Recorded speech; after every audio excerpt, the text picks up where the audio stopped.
Assalamualaikum warahmatullahi wabarakatuh. Waalaikumsalam warahmatullahi wabarakatuh. Alhamdulillahilladzi hadana lihadza wa ma kunna linahtadiya laula an hadanallah.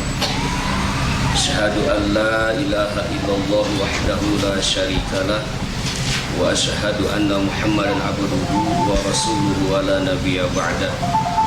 Allahumma fassalli wa sallim wa barik ala rasulillah Sayyidina Muhammad ibn Abdillah wa ala alihi wa ashabihi wa mawala. Amma ba'du. Ikhwani rahimakumullah, kita bersyukur kepada Allah yang senantiasa memberikan taufik dan hidayahnya, wabil khusus memberikan kenikmatan Islam, iman dan ihsan. Sampai saat ini kita bisa berkumpul dalam rangka peningkatan ilmu dan amalia, dalam rangka peningkatan zikrullah, mengingat Allah supaya kita bisa usul sampai kepada Allah Subhanahu wa taala berdasarkan ajaran warisan guru musik kita Pengersa Abah, yakni ajaran Thariqah Qadiriyah Naqsabandiyah Pondok Pesantren Suryalaya. Yang paling utama dalam amaliah ini adalah apa yang sudah kita kenal dengan sebutan istilah zikir jahar dan zikir khafi. Berbicara tentang zikir ini, saya mengutip dari kitab Al-Anwar wal Qudsiyah, Syekh Najimuddin Al-Bakri menyampaikan bahwa ketika berzikir, hati kita harus disamakan dengan lisan kita. Jangan sampai ini bertentangan. Ini untuk tingkat pemula. Jadi hati mengikuti lisan.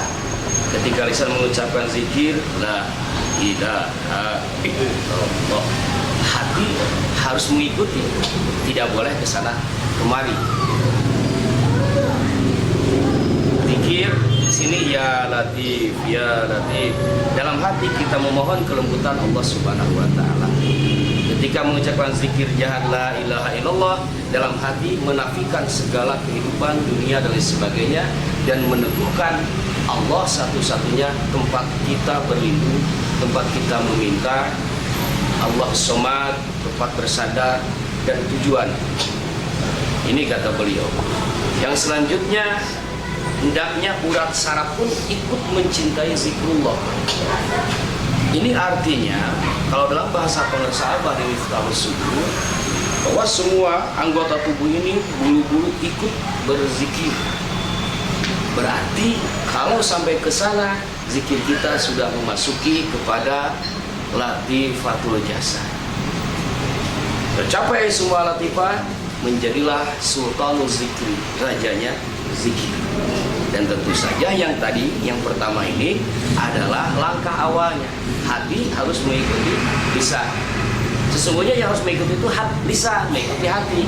Tapi karena kita masih awam dalam hal ini, maka zikir jahar sebagai pengingat hati yang lupa, maka berarti hati yang mengikuti zikir. Jadi teruslah hati berupaya untuk terus mengikuti apa yang dizikirkan oleh lisan.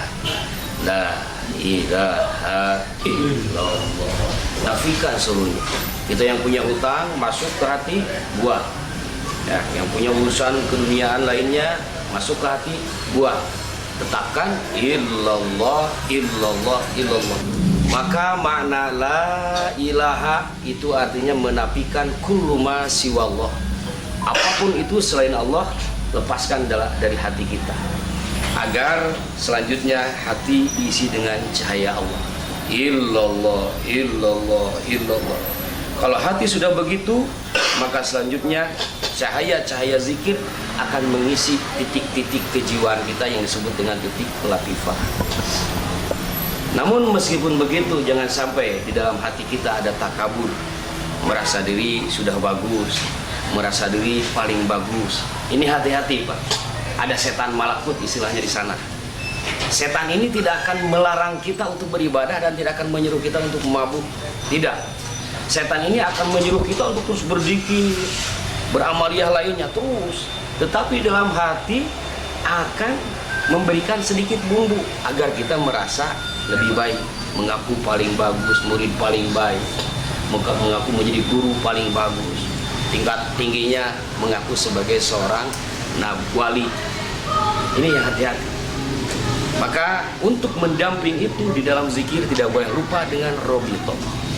Ketika dunia itu datang, gambaran mobil datang, gambaran sawah datang, perkantoran datang, tutup dengan robito.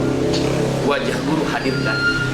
Karena mengingat wajah guru itu pasti akan mengingatkan kita kepada zikrullah. Karena guru kita hanya mengajarkan zikrullah.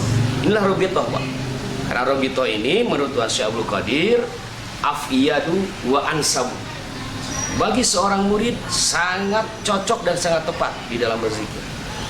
Zikrullah itu kepada Allah, sementara kita belum mengenal Allah, yang kita kenal adalah guru. Nanti tersambung irtibatul qalbi, tersambung qalbu kita kepada guru, gurunya kepada gurunya, terus peraturan Syekh Abdul Qadir kesannya kepada Sayyidina Ali bin Abi Thalib, Rasulullah, kepada Allah. Jadi kalau misal di dalam berzikir tetap bayangan dunia itu masuk, hadirkan wajah guru yang disebut dengan robito.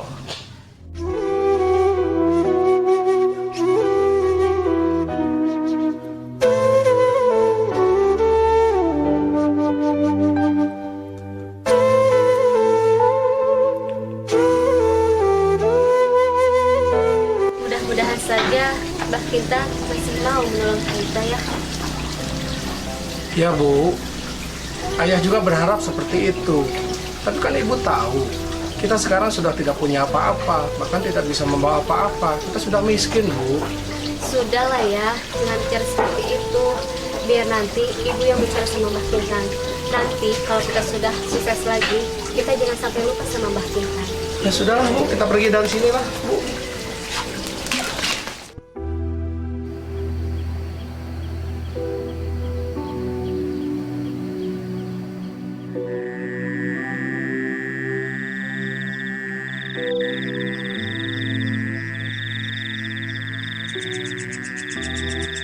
Astagfirullahaladzim. Siapa yang tidur di sini? Ayo bangun, bangun.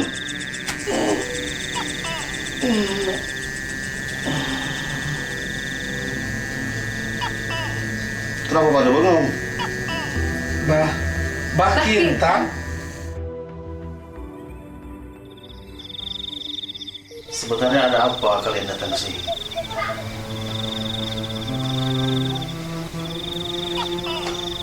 Loh, kok diam? Begini, Mbak Kintan. Panggil saja Pak. Kenapa Mbah? Itu panggilan masa lalu yang perlu dikubur dalam. Sekarang katakan saja apa keperluan kalian datang ke sini. Ya sudah, kalau kalian tidak mau bicara, saya mau tanya. Kenapa kalian sampai tertidur di teras rumah saya tadi? Maafkan saya, Mbah. Maafkan saya, Mbak Kintan. Pak Kintan. Baik, Pak Kintan. Kami ke sini ingin meminta pertolongan Pak Kintan. Betul Pak Kintan. Kami jatuh bangkrut. Kami berharap Mbak Kintan bisa menolong kami. Ya Allah, apa yang harus saya katakan sama mereka? La haula wala quwwata illa billahil azim. Bagaimana Pak Kintan? Apakah Bapak bisa membantu kami untuk kejayaan kami lagi, Pak Kintan? Maafkan saya telah ingkar dan bohong terhadap kalian. Kalian bisa kaya dan jaya itu bukan karena saya, itu karena Allah SWT yang Maha Kaya. Jangan lagi mendatangi tempat perdukunan. Itu dosa besar. Allah tidak akan mengampuni dosa-dosa itu. Gimana sih Pak Kintan? Kami datang itu untuk meminta pertolongan dari Pak Kintan. Kenapa disuruh meminta kepada Allah? Astagfirullahaladzim. Eling. Bertobatlah kalian kalau kalian itu masih seorang muslim. Bu, kayaknya dukun ini sudah tidak sakti lagi. Lebih baik kita keluar dari rumah sini. Jadi Pak Kintan tidak bisa menolong kami lagi. Ayo Bu, kita pergi. Ya Allah, ampunilah hamba yang kotor ini. Berikanlah hidayah kepada mereka berdua.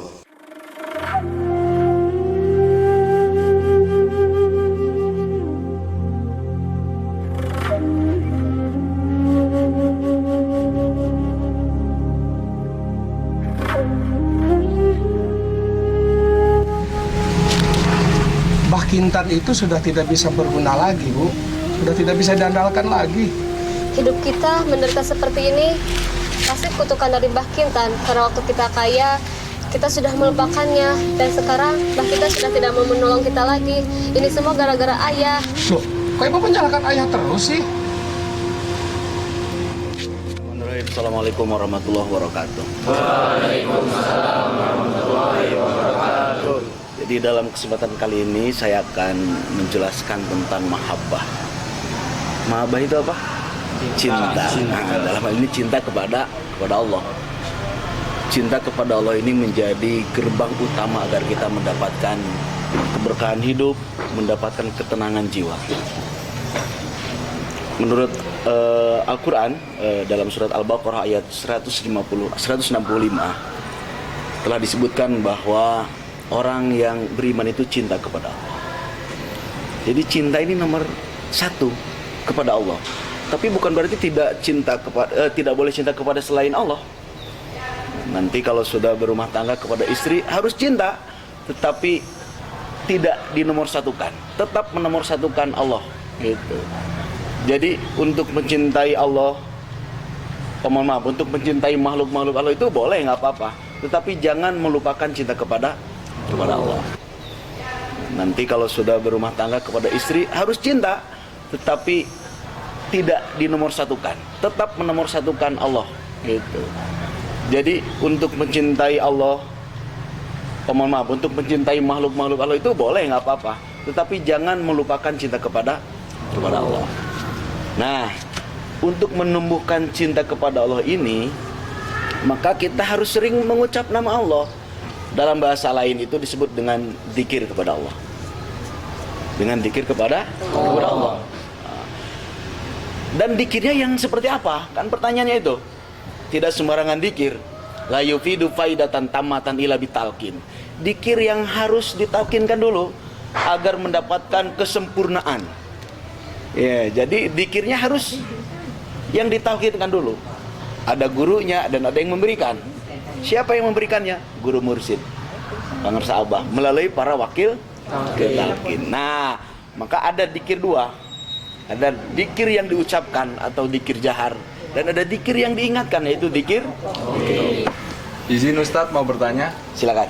Kemana saya kalau mau belajar talqin zikir Torikoh Qadriyah Nasabandiyah Pondok Pesantren Suryalaya? Pertanyaan bagus ini. Jadi kalau kita ingin belajar zikir atau kita mau minta talqin zikir kepada wakil talqin. Nah, di daerah kita juga alhamdulillah ada, sebab semasa hidup pengarsa Abah Anom sudah mengangkat beberapa wakil talqin di beberapa daerah.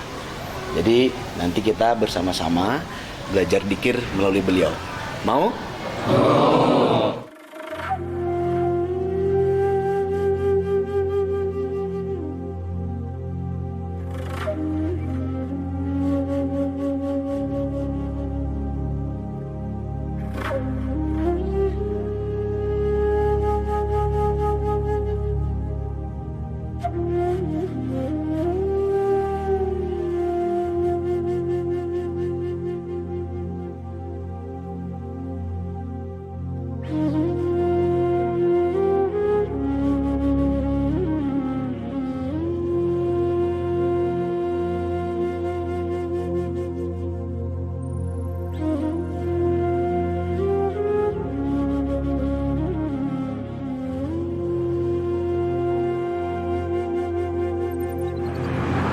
Ya, ibu lapar banget. Ayah juga lapar, Bu.